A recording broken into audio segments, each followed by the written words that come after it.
Okay, ladies and gentlemen of the world, welcome to the Global Sisterhood Network and Boost Power Radio on the road. We are ecstatic to be in the Bahamas today to meet our new sister. Tina, please introduce yourself. Hello everyone, my name is Tina Klonaris-Robinson. I'm from Nassau, Bahamas. I'm an artist, I'm a speaker, and I'm an author. Well, I'm lucky enough to have enjoyed your books, and you're sitting in front of some of your beautiful, beautiful artwork. So go a little bit back and tell people, how did you get into art? Sure. Well, actually, I began painting. I was going through a difficult time in my life, and I just wanted something that felt good. And I hadn't painted in 20 years. And so I remember walking into Michael's and thinking, I just want a hobby, something that feels good. And I was drawn to the paint section, and I began looking at all the different colors, all the acrylic paints and all the different brushes and the canvas, and I got really excited. And I filled the cart with every possible thing you could imagine. And I remember my husband saying, "What are you doing?" And in that moment, I was just so excited. I didn't know what I was going to do, but I brought everything back home. And then I stared at the canvas for hours and hours, and then the next day I stared at it some more, and then I thought, okay, let me begin.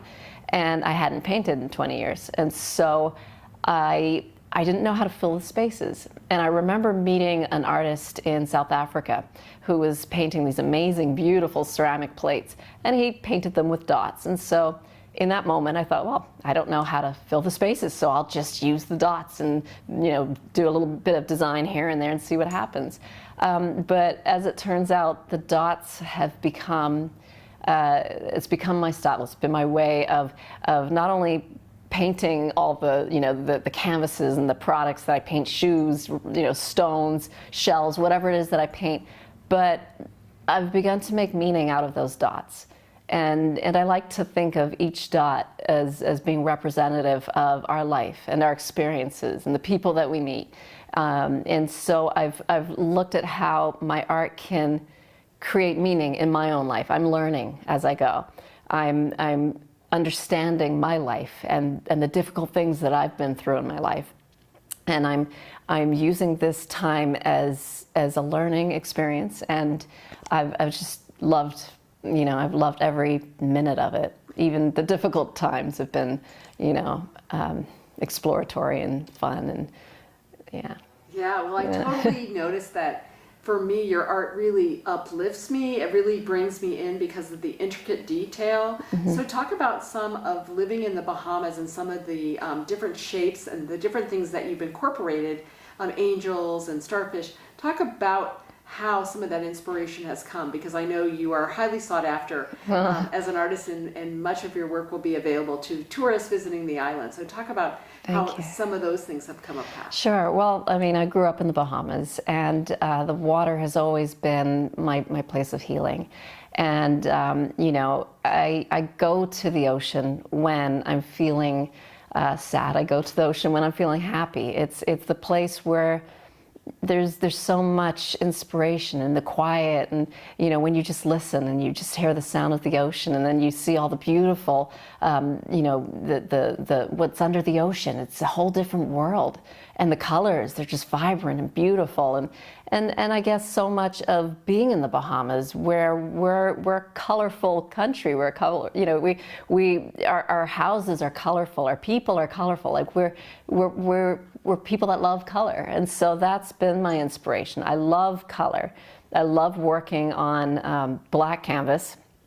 I know we had discussed that earlier, and I'm drawn to it, and perhaps that's because I'm drawn to the meaning that I guess I've made meaning out of it, but I am drawn to people who are going through difficult times. I'm drawn to understanding what's possible when we experience something challenging, and I like to look at it as, we're given this big black canvas, and as we put color and shape and movement into that canvas, we're able to create something beautiful.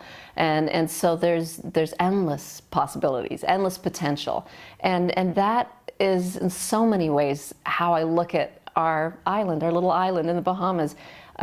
There is so much potential. There's so much that's different, and something to do with the color and the movement and the shapes and the flows and the, the starfish that I use that are often, people always say they're dancing. It's life. Like, we're all in this dance together, and we're all creating, we're all having experiences and creating, and that's what's beautiful. And that's, in some way, that's how I see my art and my process. Oh my gosh, well, I can vouch, being live here in your studio in Nassau, how it is unbelievable for me as an artist to be in your space and to see you create. And thank you so much for sharing that. But Thank you. You found art in a time that was tough for you.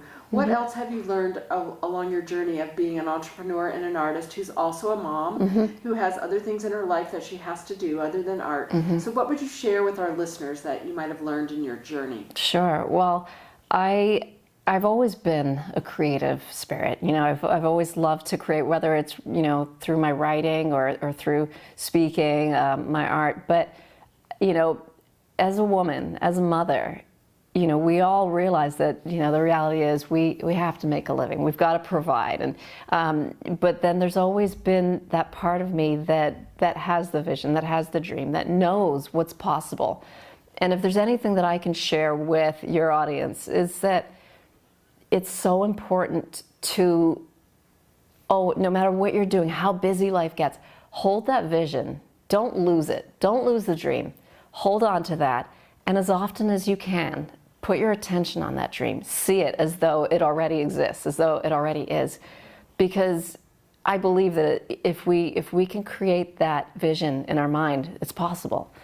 And so, therefore, the more attention we give to that dream, the more we think about it, the more we imagine it, it is the prelude to manifestation. And so, don't give up a dream because it doesn't seem realistic. Just step by step. Even as though, you do a marathon, it's one step at a time. You build a house, it's one brick at a time. Your dreams are like that. You build and you build and you build, and you eventually find that the right doors open, the right people come into your life. In fact, that's a prayer that I always love to pray, and it's always, God, teach me what I need to know. Lead me to the people, places, and experiences that will help me to do what I'm supposed to do in this life. And so it doesn't matter where you're at right now. It doesn't matter what you're doing.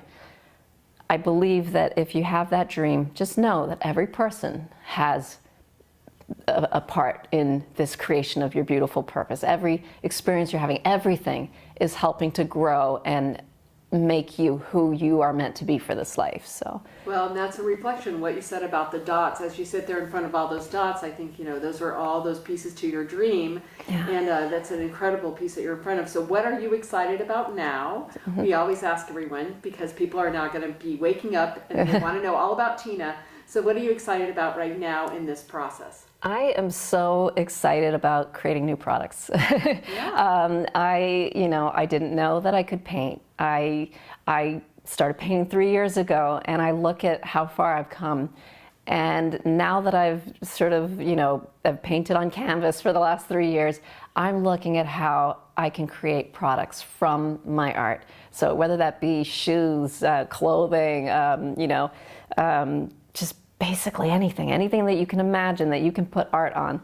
And so I'm looking at how I can take my art to another level, a new little dimension, and just see where that goes. Yes, all over the world, not only here in the beautiful Bahamas. So we ask everyone to say your global statement to women of the world. So imagine someone's listening, they're hearing this online, they're watching the video, they're listening to the podcast. What would you speak to women of the world? I would say to women of the world that everything that you want, everything that you can dream of, everything that you can imagine, it's possible, and you've got everything inside of you, and it all exists there for you. You just have to remember it. You've got to find it and search it. And sometimes when you're going through those difficult times in life, just imagine that that's the part of your life that's awakening, those parts of you that fell asleep. And see it as the time that you're going to awaken, you're going to blossom, and everything that you're wanting it's there for you. You just have to believe in it, trust in it, and know it's there for you. That's That what is I a would say. perfect global statement to so many women of the world. And lastly, in case they're just listening, they're not looking at the screen or the archives, Sure. please tell everyone how to get a hold of you and how Sure. to find your artwork. Sure. So my company is called Good Energy Works, and I love that name because good energy does work. It's about, bringing positivity into our lives and seeing it, feeling it, experiencing it. So go to my website. It's www.goodenergyworks.com, and you can contact me at tina@goodenergyworks.com. Well, perfect. Well, we are so happy to be on the road down here in beautiful Nassau and just really sharing your light with sisters everywhere, Tina, who look to you to say, wow, if she could walk into a Michaels store with a dream, find some really good products and really express all that you are given to bring to this world. So thank you so much for being on Boost Power Radio. Thank you for being one of our global sisters. And we look forward to so many great things ahead. I can't even wait to be wearing your beautiful art all over my fun body all over the world. So thank you so much for being with us today. Thank you for having me.